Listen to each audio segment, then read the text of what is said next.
Radion Media presents The Uncanny Valley.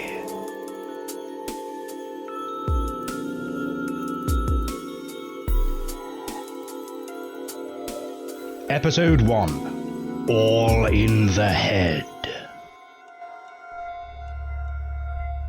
Is your mum dead? Yes, a long time ago. Do you ever lie awake at night, wondering if it was your fault? That she died? Yeah, Do you wonder that? every waking second for 10 years. And in my dreams. And whether or not I'm mad, schizophrenic, I killed her and dreamed the rest. Some people must think that. The scary little boy who killed his mum. What do you think? Maybe that'd be easier. Easier than facing the truth. You don't talk very much about your father. It was always just me and mum. What was he like? Dad? Yeah, He loved you, Greg. That's all that matters. but can you tell me something about what he was like to you? Because I can't really remember him, because I was too little at the time. Oh, Greg. Well, your dad? He was everything to me, Greg. Everything. And now you're everything to me. I just remember him in flashes. That long summer before my first year at school. Out in the field with him. Him being like a tall tree blocking out the sun. And then I remember him not being there anymore. That must have made you and your mum grow closer. Greg, what have you been up to? Danny Wilding been dragging you backwards through the hedges again? No, forwards through the rubbish tips. I could believe it. You daft head. No hugs till you got in and got cleaned up. I was a mummy's boy. Tried to be a roughhead, but I was a proper little 9-year-old mummy's boy. Never happier than when she gave me a hug, head pressed against her cheek. Of course, I'd be cured of that soon enough. Once I started hearing the sounds. Tell me about the sounds. You know all that, don't you? I've never heard it from you. I need to know how you really feel about it all, Greg, if I'm to help you. Don't call me Greg. Sorry, Doctor. Call me Gregory, please. It's a bit early for Greg. I don't know you that well. I apologise. I'll call you Gregory, of course, if that's what you want. Thanks. You were telling me about how you used to hug your mum. Yeah.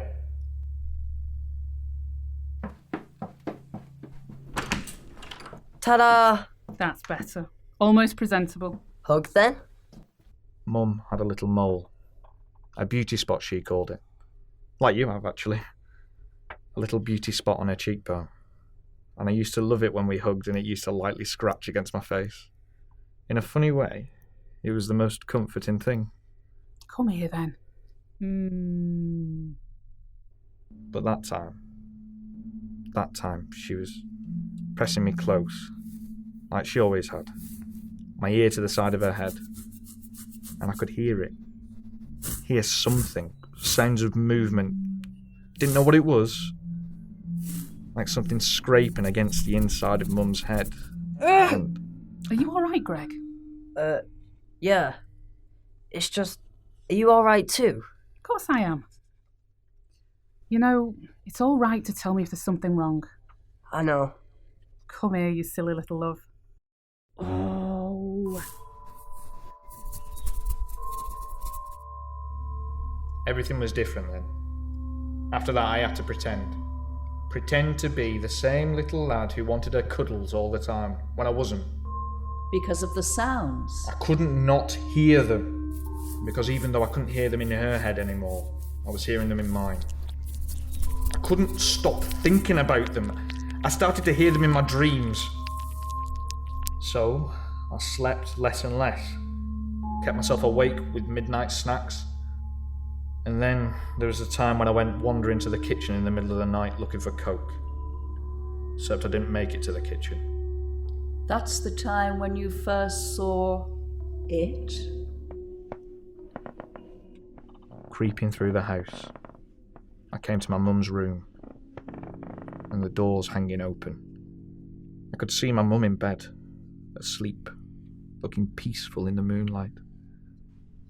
She always left the curtains open just a little way. It picked out her cheekbones and her beauty spot. She looked beautiful and serene. But then,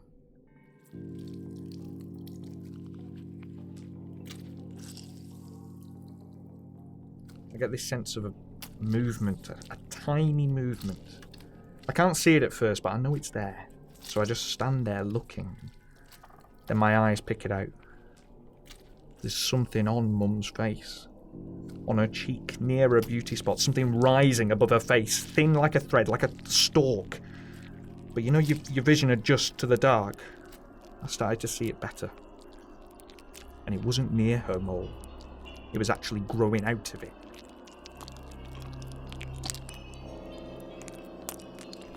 As I'm watching it, it's growing higher, inch by inch, this incredibly thin, spine-like thing segmented with tiny growths like bean pods spaced out all along it. But then it starts to split, the length of it, all the way down. Suddenly it's 2 stalks, 3, reaching in different directions, bending like legs, and the little pods started to grow fatter, bigger, puffing in and out like they were breathing. Pods have got little things under them that could have been like caterpillars' feet or could have been little teeth, and all of this is growing from this thread of silk that's secreting out from my mum's face. It's all right, Greg.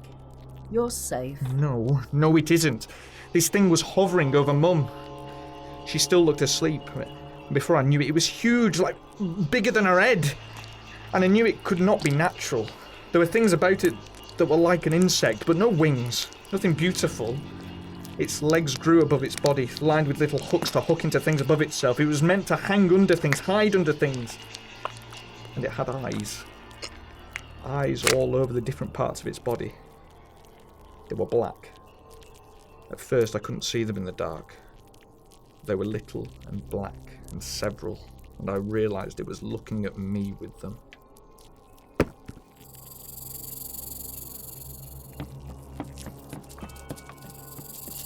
I ran straight into my room and tried to hold the door closed against it, but it was right behind me, trying to force its way in. Ah!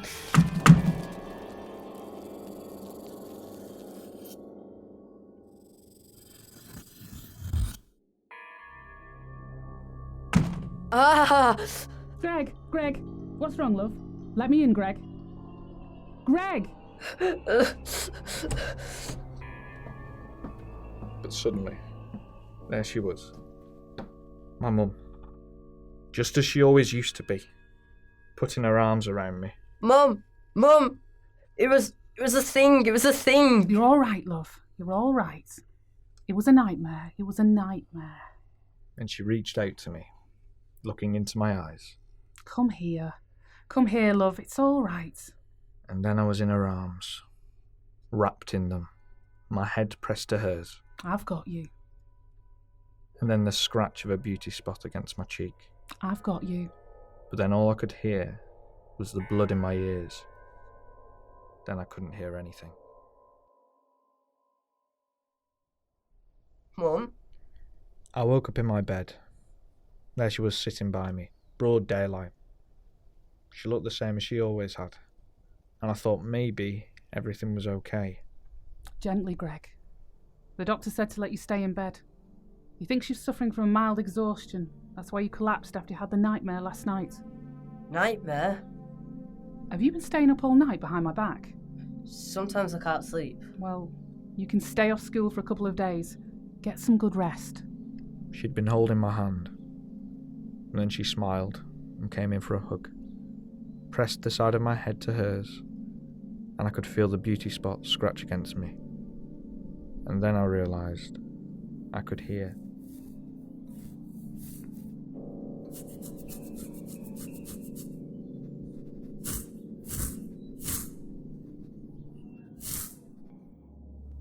What did you think it was? Now I think maybe it was some kind of parasite. Like those little worms that latch onto sharks' eyes, eating the eye from the inside until the shark goes blind. But when you were 9... I didn't know. I just knew that it was back inside of Mum, even though she seemed totally unaware of it. And I knew that it had come out of her once, so it could come out again, come for me, because I'd seen it. I had to try to be ready for it. Good night now, Greg. Make sure you sleep now. I will, Mum. So that night, I snuck out of my bedroom and took the biggest knife out of the kitchen drawer. Then I barricaded my bedroom door closed and lay there wide awake with the knife beside my bed, listening, jumping at any sound coming from outside. And after that, I did that every night. Did it make you feel safe being behind your barricade? Too safe. I was tired. So tired. I began to let myself sleep. At first, not until it got light outside. For some reason, I didn't think that it would come out during the daytime. But then earlier and earlier... Until? I realised too late. One night, a thought woke me up. Maybe I'd been dreaming it. Maybe the tiredness had stopped it occurring to me earlier. But I realised, if this thing could squeeze together its limbs and pods and muscles so tightly to burrow through the tiniest hole into Mum's head, then surely it could get past my barricade, coming through the keyhole or under the door. That's the thought that wakes me up. And when I do, it's right there over my bed. Ah! The legs hooked into the ceiling. It's even bigger than I remembered. All the black eyes looking at me. And it moves closer. And I hear its voice. I don't know if it could actually speak or if it was somehow in my mind. I hear it as it gets closer and closer. Just a nightmare. Just a nightmare. It's on top of me. So close to me. You had the knife. Yeah. The knife. I grabbed it and I swung. Ah! Ah! Ah! I could feel its blood on me. If it was blood that came out of it. The thing fell. And as soon as it was down, I was out of bed, ran straight out of my room, into Mum's room. Mum! Mum? There she was. Lying on the bed, still. I touch my fingers to her cheek, and she's cold. Worse than that. I could tell she was empty. Not there anymore. That thing had done with her now. Just snuffed her out. And she's there, frozen, in that same shaft of moonlight from the curtains. Blank. Her beauty spot. Just a little black hole. And now you wonder if you're to blame for her death? Well, maybe if I'd never attacked it, it would have let her live. You can't be sure that this thing actually killed her. A cause of death was never settled upon. I know it killed her. I wish I'd killed it. You think it's still alive? Well, they found no evidence of it. It must have crawled away. You said there was blood. Not human blood, more like tree sap on the knife. They ignored it, just like they ignored me. I've listened, Greg. And locked me away, fastened me up, hoped drugs would cure it. The straps are for your own safety, Greg. It's Gregory. I want you to have someone who believes you. I've always listened to you, comforted you when you're afraid. You've only just taken over my case. We've only just met today. You remember the night when your father died? No, I've told you. A man, a woman, and a little boy living in a quiet little house in a quiet little town. One night they came home and didn't realize I was in the house, in the shadows, waiting for them. You? Imagine being alone for centuries, wandering the world, vulnerable, unable to reveal your true self, unable to feed except in secret on the defenseless. It's easiest to take them in their sleep. I started with your father, crawled inside him, where I could drink in his soul in the safety of the dark. Oh, he loved you, Greg. They both did. I moved on to your mother next. Look, you shouldn't be saying things like this. Why are you saying these things to me? So much love, so many hopes for your future. I absorbed them all. And because of those feelings, I couldn't bring myself to take you too, in your little bed in the next room. So, your mum became my hiding place. I kept her alive, so that you could still have your future. Loving you all these years, that was me. No. We could have gone on if you hadn't caught sight of the real me on that one night. No. Nah. I want this to be over now. I want to go back to my room. Now! Gently, Greg. This won't hurt. I'm glad you noticed my beauty spot.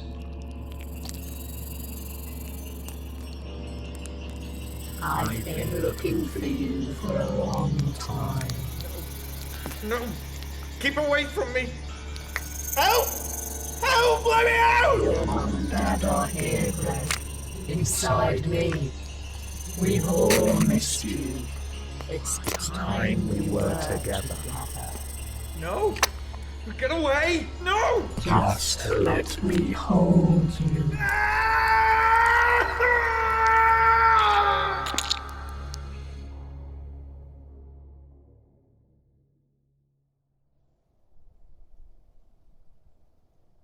Are you feeling better, Dr. Carter? A little. What about Gregory? I'm sorry. Oh, God.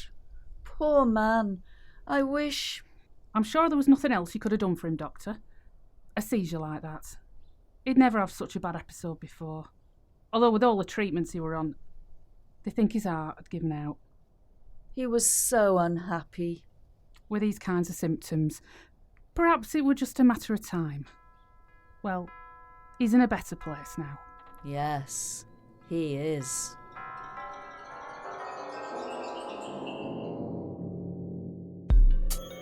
All in the Head starred Alex McCoy as older Greg, Tom Ferguson as young Greg, Gabrielle Douglas as Dr. Carter and the Thing, Giselle Cullinane as Mom and Orderly. This episode was directed by Rick O'Neill, written by Daniel Thackeray, technical director James Stevenson, and produced by Paige Beresford. Executive producer Michael Dolby.